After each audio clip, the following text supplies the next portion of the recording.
Hi, everyone, and welcome to Pea in a Podcast show number 2. Today, we will be discussing how to handle your coworkers when it comes to your eating habits.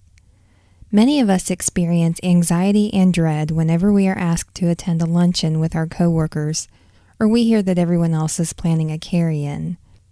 We know that the spotlight may shine our way when everyone notices that we haven't tried any of Judy's yummy casserole, and I know that all of you are cringing at just the thought of that.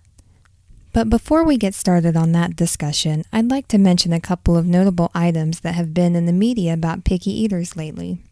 The first item I'd like to mention is the radio interview on WHYY on National Public Radio with Bob Kraus, founder of PickyEatingAdults.com, and with Abigail Natanshone, a psychotherapist that has always been supportive of the claims made by adult picky eaters.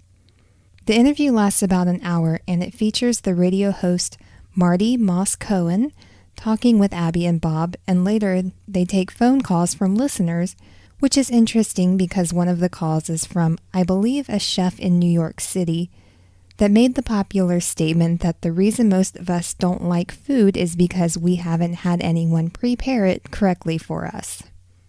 Abby and Bob had a chance to respond to this caller. This was refreshing because we don't often get the chance to respond to these kinds of comments, so if you take a listen, look for that little moment of victory. It'll leave you with a good feeling.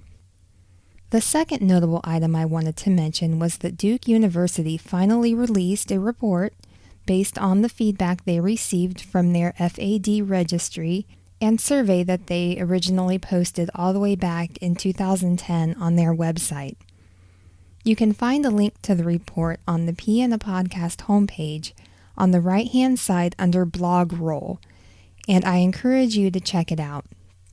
It can get pretty wordy and is definitely full of medical jargon that I admit I'm not too familiar with, but it's certainly worth taking a look into, and I believe the general consensus of this report is a positive one, and I think all picky eaters are looking forward to seeing what Duke does next. I had a moment of clarity while reading this report. If you're anything like me, you grew up thinking you're the only person who eats this way, and you settled into the mentality of thinking that you're going to have to hide this issue from everyone for the rest of your life. That's all changing, guys. Duke University has heard from us, they believe us, and they are going to do something about it. Will they cure us? I'm guessing not, at least not this generation of picky eaters. But they're going to give us a real name, and they're going to give us answers we all thought we would never see. It's going to take some time, but it's going to change, and I can't wait. So, let's move on to talking about adult picky eating and the workplace. Through the years, I've held quite a few different jobs, so I've had the opportunity to try out different theories on how to handle your picky little secret with those you work with. In the past, my first instinct was to avoid social meal gatherings like the plague, and to lie whenever I was asked why I wasn't eating anything. And what I've discovered is that this approach will only work for you short term. If you find yourself working with a company that you like and intend to stay with for a while, avoiding the issue will only cause you a serious amount of anxiety, and eventually people are going to start to notice that you're not eating, and they're going to form their own conclusions. That's probably the last thing you want.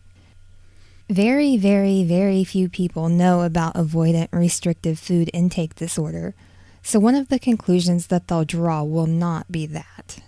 Hiding the fact that you're picky from your coworkers will only add to the drama once they start to discover that you're hiding something, and will make the situation seem worse than it truly is. So given that, what do we do when we're faced with this situation?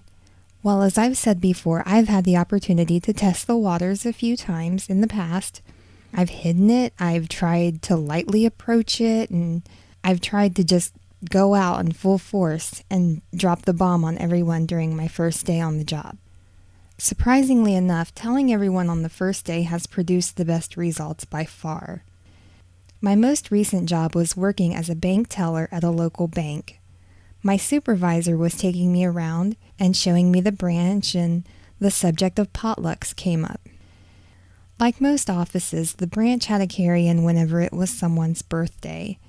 It was then that I said, well, I'm a picky eater, so I might not be participating in the carry-ins, but I'd be happy to bring some pop or plates or whatever you need. This, of course, sparked a conversation about picky eating because there was another person in the branch that everyone considered to be picky. This person was certainly particular, but not picky like we are. Once I made it clear that there was something different about me, everyone took an interest and asked questions, typically things like, well, what do you eat every day? Or, really? You've never tried broccoli? Or, does your daughter eat like you do? Etc., etc. I simply took the time to explain to them that this was something I've dealt with all of my life, and for the longest time no one knew what the problem was, but now researchers are starting to take an interest in what's going on, and it's an exciting time. My explanation was met with confusion, but that's to be expected. I think that the way we as picky eaters carry ourselves will have a lot to do with how others react to us. My disposition was very confident and cool, and I think that helped a lot. In the past, it seemed necessary to be a bit defensive just because of all the negative comments I've heard in life. But now I think we have enough evidence and media coverage out there that we can make a valid case that picky eating is not something that we can help and that we were born this way. As time went on, my coworkers in the bank would ask a lot of questions. Some were ridiculous, some weren't. One of the other tellers got into the habit of always asking me what I had to eat whenever I would come back from lunch, and I had to politely ask that this person stop because it was offensive, and he did without problems. When it came time to do the carry-in for my birthday, my coworkers went all out. They wanted to get cheese pizza for me, but waited until I came into the branch before they ordered because they thought that maybe the restaurant would matter, so they let me decide rather than surprise me. They knew to purchase plain white cupcakes with plain buttercream icing, and they had a couple of different kinds of potato chips for me too. They also knew that I liked white queso dip from the local Mexican restaurant, so one of the tellers decided to go to the Mexican restaurant and purchase a container of the queso sauce and brought it back to the bank where we kept it warm in a crock pot. I must say this was the first thing I've ever eaten out of a crock pot, so that was interesting. But it went well, and now I have a new idea for something I can have at home. My boss pulled me aside and asked if everything was okay for me. She said that everyone worked really hard and wanted to get it right for me. It reduced me to tears. I don't think I've ever seen anyone go through that much trouble for me before. By being upfront and honest from the very beginning, I was never pressured to try Betty's famous guacamole or whatever it was that everyone else would rant and rave about. It was so nice not to be under that kind of pressure anymore. I didn't have to worry about throwing stuff away when no one was looking, or to swish my food around on my plate to make it look like I was eating when I really wasn't. Even when it came time to choose a restaurant for our office Christmas party, the branch made sure to find a place I could eat at too, even though I told them to choose a restaurant that they wanted, and that it didn't matter to me if I ate or not. They insisted that we find something we could all enjoy. Luckily, the restaurant they had been using the last few years had something for me to eat, so everyone was happy. I know that it may be hard for some people to fathom the idea of being so open about the way they eat, and I get that. It's not the easiest thing in the world, and it takes some mental preparation on your part to get to that point. The way you carry yourself will have a lot to do with how others react to you. If you start off defensive, then they will start off by being defensive too. But if you present yourself as if you know what you're talking about and you are confident in who you are, then things will go smoothly for you. They will ask you questions. It's natural for everyone to be curious when they hear about this for the first time. Just roll with the questions, answer them the best you can, and keep in mind that you are educating others so that if they ever come across another picky eater, you will have paved the way for the next guy. You do always have to keep in mind that the world is full of jerks. That is inevitable. There is always the chance that some wise guy will have a thing or two to say about what you eat. It's bound to happen. What you need to do is tell yourself that this person has issues that have nothing to do with you or the way you eat. If they choose to take a negative attitude and be rude, then chances are this person will behave that way towards everything else in life, and that is not your problem. Love yourself and tell yourself that this person is doing the wrong thing, and you are doing the right thing by being who you are. I'm willing to bet that the naysayer will come around in time and let it go. I understand that my situation with the bank was a bit of an easy one because only 8 people work there, so it was easy for me to manage getting the word out to everyone and keeping it all under control.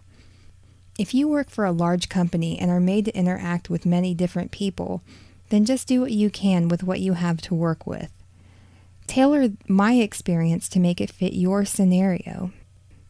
I also recognize that I had the ability to let everyone know during my first day on the job how I ate, and that many of you listening may have been working for your company for several years, and that opportunity of being up front on the first day has passed you by. In that case, I would say the next best opportunity for you would be during your next carry-in or luncheon with your company. I'm sure your coworkers have picked up on the fact that there's something different about you, and it would be a great opportunity to set them straight as soon as you feel comfortable. It will be worth it when you don't have to hide or lie about it all anymore. You will literally feel the weight being lifted off your shoulders.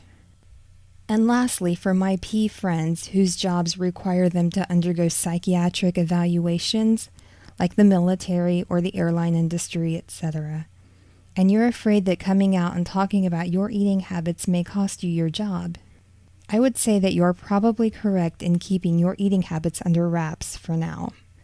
That's extremely unfortunate, and I don't know when a time will come where you will be able to talk about this openly, but hang in there and know that we're all here for you whenever you need to vent about it. Hopefully a chance will occur sooner than later for you to be yourself. Well, that concludes our podcast for this evening. Once again, I'd like to thank you for listening, and I hope you'll listen again next time. I'm going to let you in on a little sneak preview of the next podcast. At this time, I'm planning on interviewing a man who dated an extremely picky eater for 4 years.